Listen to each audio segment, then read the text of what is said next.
Talking of your interview with Michael Saylor and volatility in markets, I wanted to just call out this conversation that you had with Michael Saylor. Let's take a look at the clip. I think that the number one critique right now of Bitcoin is it's volatile, but I don't think it's volatile because it's digital property, digital energy, or because of all of the constructive uses of it. I think it's volatile because there's too much leverage in the offshore crypto exchanges and the altcoins.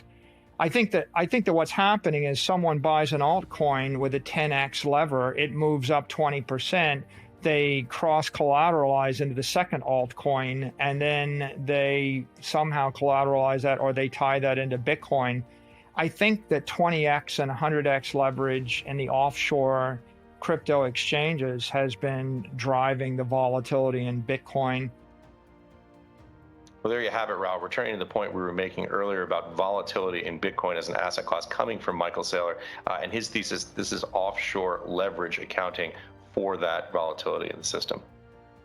A lot of all assets have leverage, and it's like it's blamed on hedge funds in the S&P, and it's blamed, there's always somebody to blame it on. And yes, it's because humans love leverage. They cannot help themselves. They just want to have more of something. And so, yes, Asian leverage at like 10x or 20x leverage causes price spikes, and it's just a feature of the market. Now, we've seen leverage coming down. The 100x products are all kind of starting to reduce down to 10x. What's beautiful about leverage in the crypto market versus the futures market is if you go in the futures market and you get leverage, you get a margin call. And if the market's then down again the next day, your margin still goes up, and you've got to deliver that margin, and there's settlement time, and you can get yourself in a world of pain. If you're trading agricultural commodities, they can go limit down for a week, and you're trying to pay margin all the time, and you can bankrupt yourself easily. Crypto's beautiful because it's fully collateralized. So the moment it hits the margin limit, it's liquidated. That's why it's volatile. That volatility is a key feature that makes crypto as a market so robust. Yeah. Because you can't have a situation where somebody can't meet their margin call, because there are no margin calls, because it's instant liquidation. So you're trading off the big risk for these smaller risks. Yes, and leverage can build up in a bull market, so the risk can be bigger, but over time, you don't have the institution going under side of the issue, or big investment house going under. It's not a feature of the space within retail. Obviously, we'll screw that all up because the hedge funds will take too much leverage and somebody else will. That's humans. We just always abuse leverage. Yeah, I just had my global macro investor roundtable, and normally we would have spent a long time talking about currency markets, stuff like that. We kind of flicked over all of that. Everybody is more interested in the crypto side of things, which I've been talking about for a while. Crypto and macro have merged. That's what Skybridge is telling you. That's what Global Macro Investor tells us. It's merged, and it's not from speculative activity like, the price is going up, so we're all interested. Everybody's building businesses.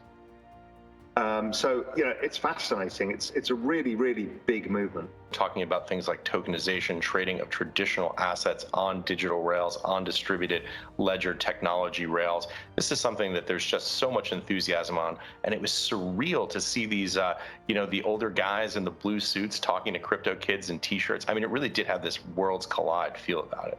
Yeah, and this has been my thesis for some time, and I pointed it out back in March 2020 as like these worlds have collided. You're just about to find out about it, and now everybody can see.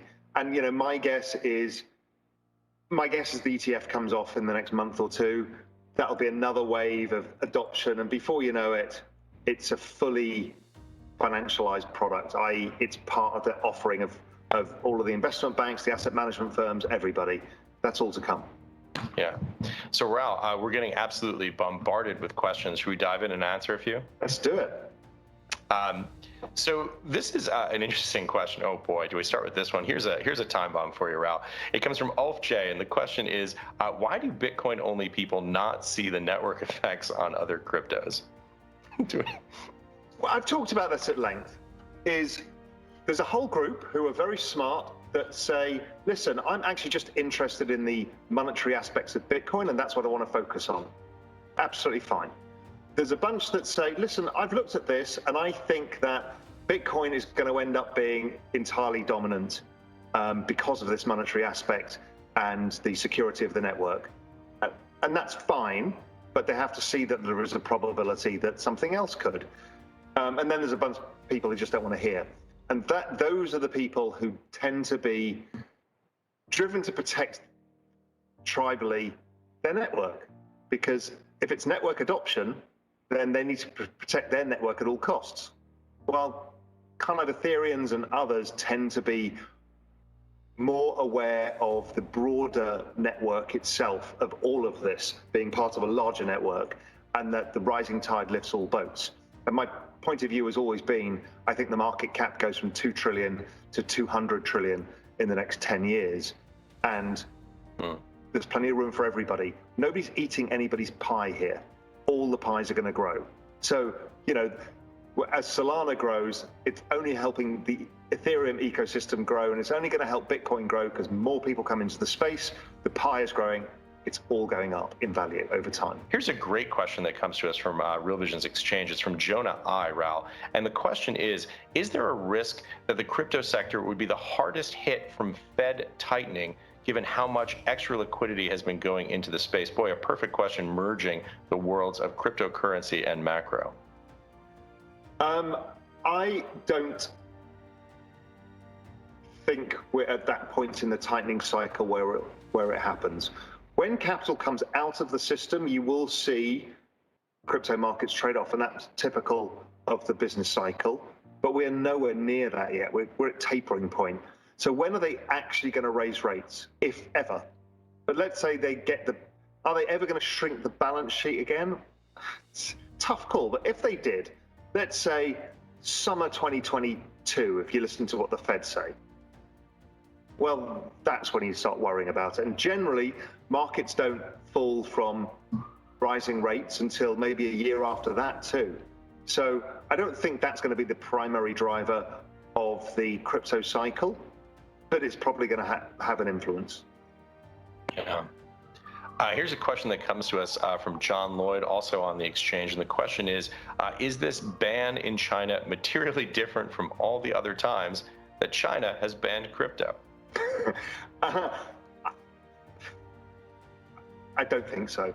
Their motivation is different here. I think a lot of the time it is about currency leakages and, you know, the use of crypto within the economy. And I think it's based on a similar thing, but I think because of the central bank digital currency coming, it's more pressing right now. So Raoul, as you look forward, thinking about what we've seen here today and over the last week from Gary Gensler, from China, what are you going to be looking at yourself to make determinations about what's happening in these markets? How are you thinking about it, and what are the dials you're going to be watching? In terms of crypto? Yeah. For me, nothing is going to change versus the macro backdrop of network adoption. So we're at the point in the cycle where network adoption is very strong. I don't see a change in that. So really it's where are we and when does this correction finish, which I think finishes in the next 2 or 3 days, if my work is right. And then if I'm right, we should start to see accelerated moves. So that's what I'm looking for, something to confirm my thesis. And my thesis is based that October, November, December are ridiculous. So I use a lot of charts for that.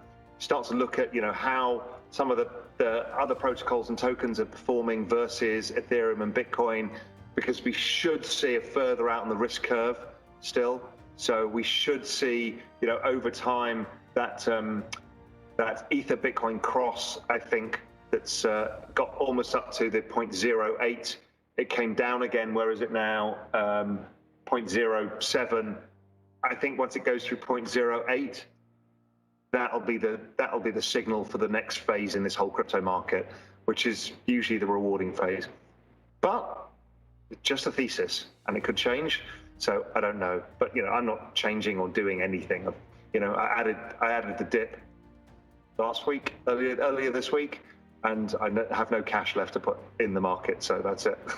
What else are you seeing in markets right now.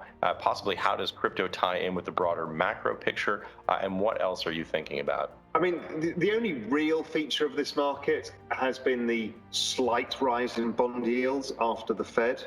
And I think they're at the top of the range now. They got to the bottom of the range. They tried several times to break lower. The dollar has tried several times to break higher and failed. The market's still trying to figure out this inflation deflation thing. I did a great interview with David Rosenberg today about this.